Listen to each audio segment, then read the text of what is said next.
Ni mtakumbuka kwamba tarehe 29 mwezi wa 10 tulikuwa na uchaguzi mkuu katika taifa letu. Na uchaguzi ule kampeni zilikwenda vizuri, tukafika siku ya kupiga kura, na kama anavyosema Mheshimiwa Rais mwenyewe, kwa mshangao, na sisi wa Tanzania mkiwemo na ninyi, kwa mshangao mkubwa, yalitokea ambayo hatukuyatarajia. Zilitokea vurugu siku ile ya uchaguzi, vurugu zilizosababisha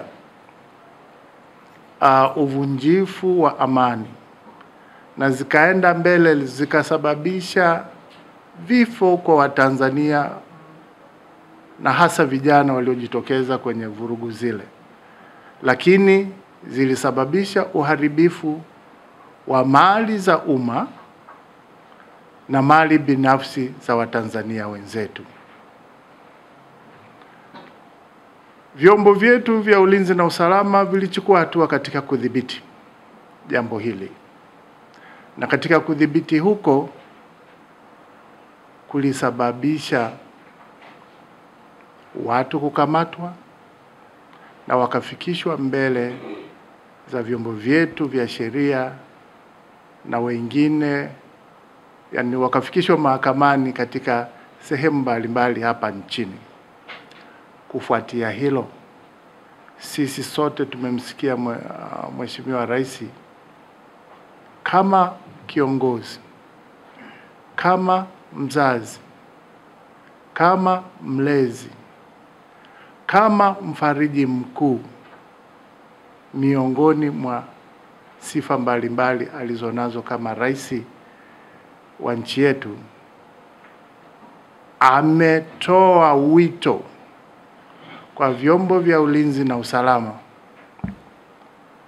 vihakikishe kwamba vinachuja kulingana na uzito wa kosa ambalo watuhumiwa wameshiriki hadi kukamatwa, na waachiwe huru. Sisi kama wazazi, sisi Umoja wa Wazazi Tanzania wenye dhamana ya malezi, tumelipokea hili kwa mtazamo chanya, na tunampongeza Mheshimiwa Rais na Amiri Jeshi Mkuu kwa hatua hii ambayo ameichukua.